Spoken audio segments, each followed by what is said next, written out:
নমস্কার and welcome to my channel. আজ আমি হাজির হয়েছি শীতের অন্যতম এক রেসিপি নিয়ে, সেটা হলো ছোলা শাক ভাজা। আর যদি শাকটা হয় অর্গানিক তাহলে কিন্তু তার স্বাদ আর গুণ আরও কয়েক গুণ বেড়ে যায়। তো চলুন দেখতে থাকুন কেন অর্গানিক আর কেমন হয় রেসিপিটা, সাথে থাকুন, দেখতে থাকুন। ভিডিও শুরুতেই আপনারা দেখেছেন আমি একটা জায়গায় মাটি কোপাচ্ছিলাম। এটা আমার ছোট্ট সবজি বাগানের একটা অংশ, যেখানে আমি মাটি কুপিয়ে আগের দিন ভিজিয়ে রাখা ছোলাগুলোকে ছড়িয়ে তার উপরে একটু মাটি দিয়ে আমি ভালো করে মাটিগুলো দিয়ে ছোলাগুলোকে পুরো ঢেকে দিলাম। কিছুদিন পর দেখুন ছোলাগুলো থেকে কি সুন্দর ছোট ছোট গাছ উঠতে শুরু করেছে। দেখতে কত সুন্দর লাগছে না? ছোলা গাছগুলো অনেকটাই বড় হয়ে গেছে। আরও কিছুদিন পরে দেখুন ছোলা শাকগুলো কতটা বড় হয়ে গেছে। একেবারে রেডি ছোলা গাছ থেকে ছোলা শাক তোলার জন্য। কি সুন্দর লাগছে না দেখতে? এইবার আমি ছোলা শাকগুলো তুলে নেব।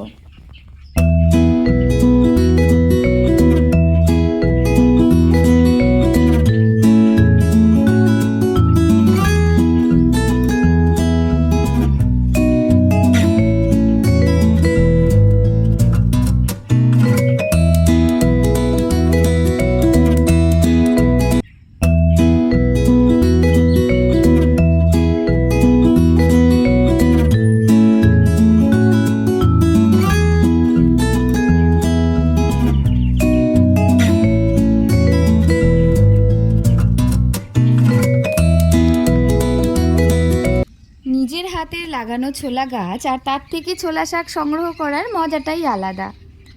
এইবার চলে যাব আমি রান্নার প্রসেসে।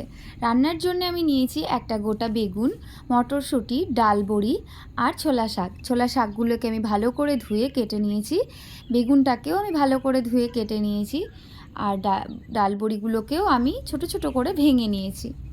উনুনে কড়াই বসিয়ে দিয়েছি। কড়াই গরম হলে দিয়ে দেবো সর্ষের তেল। সর্ষের তেল দিয়ে ডাল বড়িগুলিকে লাল লাল করে ভেজে নেব। বড়ি ভাজাগুলো তুলে নিয়ে বড়ি ভাজার তেলে দিয়ে দেব কেটে রাখা বেগুনগুলো। কেটে রাখা বেগুন দিয়ে লবণ হলুদ পরিমাণ মতো দিয়ে বেগুনগুলোকে ভালো করে ভাজা ভাজা করে নেব। বেগুনগুলো ভাজা ভাজা হয়ে আসলে দিয়ে দেব ওপরে কেটে রাখা ছোলা শাক আর সাথে কিছুটা কাঁচা লঙ্কা। এবার শাকগুলোকে ঢেকে দেব। যখনই শাকগুলো সেদ্ধ হয়ে জল গলতে শুরু করবে তখন উপরে দিয়ে দেবো ভেজে রাখা বড়িগুলো আর মটরশুঁটিগুলো দিয়ে ভালো করে নাড়িয়ে চাড়িয়ে যতক্ষণ না পর্যন্ত জলটা শুকিয়ে আসবে ততক্ষণ পর্যন্ত নাড়াতে চাড়াতে থাকবো। যখনই শুকিয়ে শুকিয়ে আসবে তখনই রেডি আমাদের ছোলা শাক ভাজা।